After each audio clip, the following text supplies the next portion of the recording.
നമസ്കാരം. കഥാസാഗരത്തിൻ്റെ മറ്റൊരു അധ്യായത്തിലേക്ക് ഏവർക്കും സ്വാഗതം.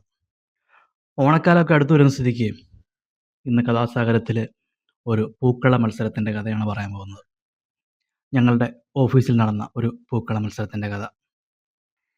ഞാനിപ്പോൾ ഈ കമ്പനിയിൽ കയറിയിട്ട് 4 ഓണാഘോഷ പരിപാടികൾ നടന്നു. 4ഉം തിരുവനന്തപുരത്ത് കഴക്കൂട്ടത്തു നിന്നും അധികം ദൂരത്തിലല്ലാത്ത കഠിനംകുളം എന്നൊരു സ്ഥലത്തെ ലേക്ക് പാലസ് റിസോർട്ടിലാണ് ഈ പരിപാടികളെല്ലാം നടന്നത്. ഇനി 5ാമത്തെ ഓണാഘോഷം നടക്കാൻ പോകുന്നതും ഇവിടെ തന്നെയാണ്. കഴിഞ്ഞ ഈ 4 വർഷവും നമ്മളീ പറഞ്ഞ റിസോർട്ടിലെ പ്രോഗ്രാം നടക്കുന്ന ഹാളിൽ ഞങ്ങൾ 10 അടിയോ 12 അടിയോ ഒക്കെയുള്ള പൂക്കളങ്ങളാണ് ഇടാറുള്ളത്. ആ പൂക്കളങ്ങളിൽ അതായത് ഈ 4 വർഷങ്ങളിലെ പൂക്കളങ്ങളിലും ഡിസൈനായും വരയായും ഒക്കെ എൻ്റെ ചെറുതല്ലാത്ത വലിയ പങ്കാളിത്തം ഉണ്ടായിട്ടുമുണ്ട്. അതുകൊണ്ട് തന്നെ പൂക്കളമിടുന്നതിലും വരയ്ക്കുന്നതിലുമൊക്കെയുള്ള എൻ്റെ കഴിവിൽ ഓഫീസിലുള്ളവർക്ക് അത്യാവശ്യം തരക്കേടില്ലാത്ത നല്ല അഭിപ്രായമായിരുന്നു.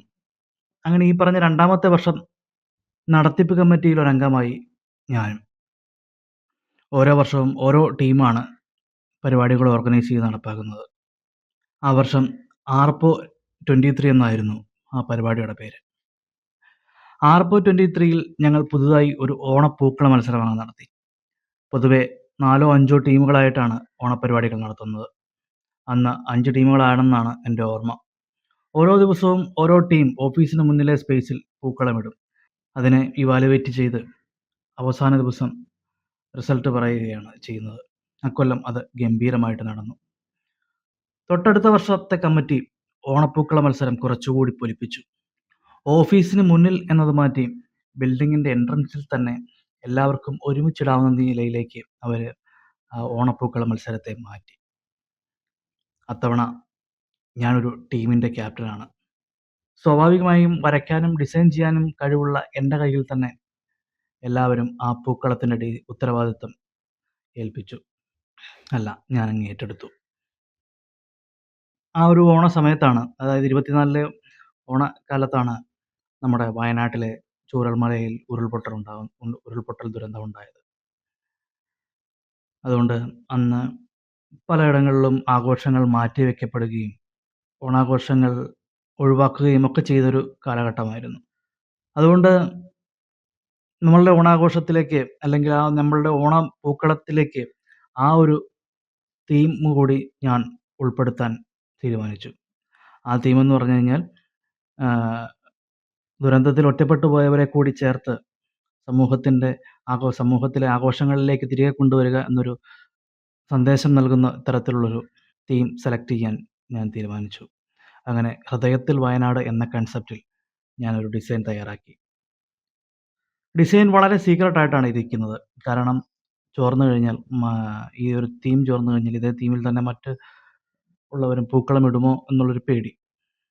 എൻ്റെ ടീമിലെ തന്നെ 1 2 പേരെ മാത്രമേ ഞാൻ ഈ കോൺസെപ്റ്റ് എന്താണെന്നോ അല്ലെങ്കിൽ ഇതിൻ്റെ ഡിസൈനൊക്കെ വരച്ചു കഴിഞ്ഞപ്പോൾ പോലും അവരെ എല്ലാവരെയും ഒന്നും കാണിച്ചിട്ടില്ല. 1 2 പേരെ മാത്രമേ കാണിച്ചിട്ടുള്ളൂ. പക്ഷേ അവരെല്ലാം എന്നിൽ വിശ്വാസം അർപ്പിച്ചിരുന്നു.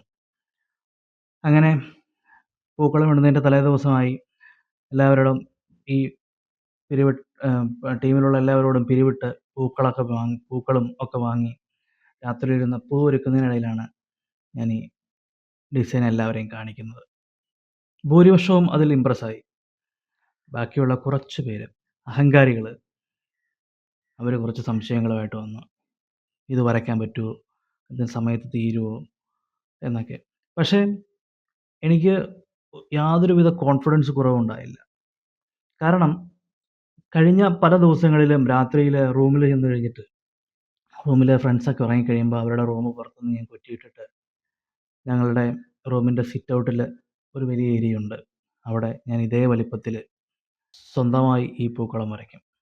അതും ടൈമറൊക്കെ വെച്ചിട്ടാണ് വരയ്ക്കുന്നത്. എത്ര സമയം കൊണ്ട് വരച്ചു തീർക്കാൻ പറ്റും എന്നൊക്കെയുള്ള ടൈമറൊക്കെ വെച്ചിട്ടാണ് വരയ്ക്കുന്നത്.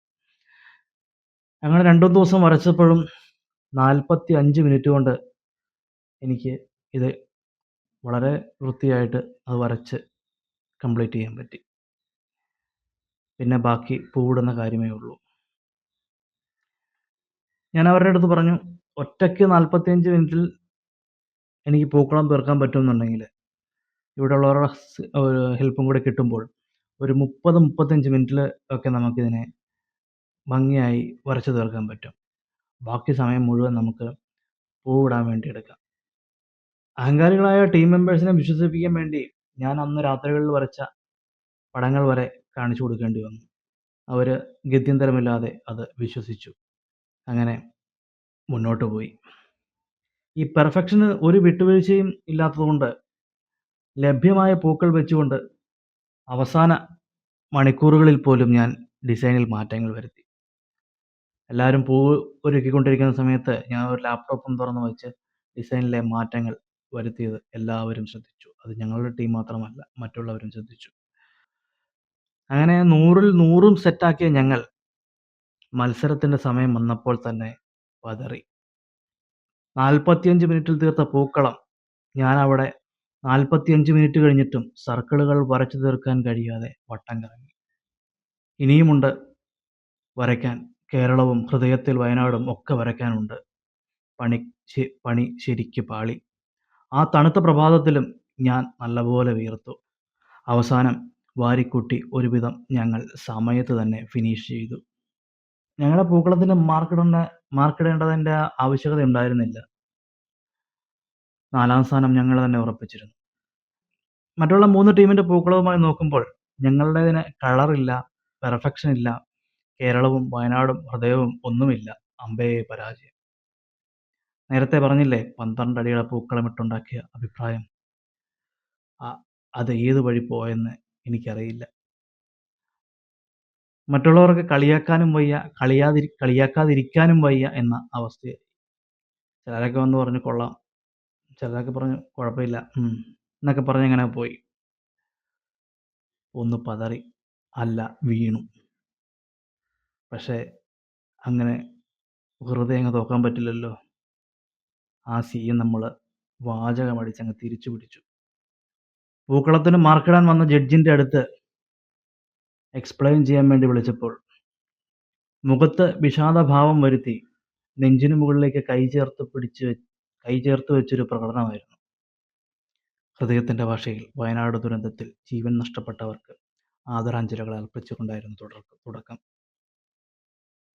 ഞാൻ പിന്നീട് പലപ്പോഴും ആലോചിച്ചിട്ടുണ്ട്, ഇന്ന് വരെ ആരെങ്കിലും ഏതെങ്കിലും പൂക്കളത്തെക്കുറിച്ച് എക്സ്പ്ലെയിൻ ചെയ്യുമ്പോൾ ആദരാഞ്ജലികൾ എന്ന വാക്ക് ഉപയോഗിച്ചിട്ടുണ്ടാവുമോ എന്ന്. സാധ്യതയില്ല.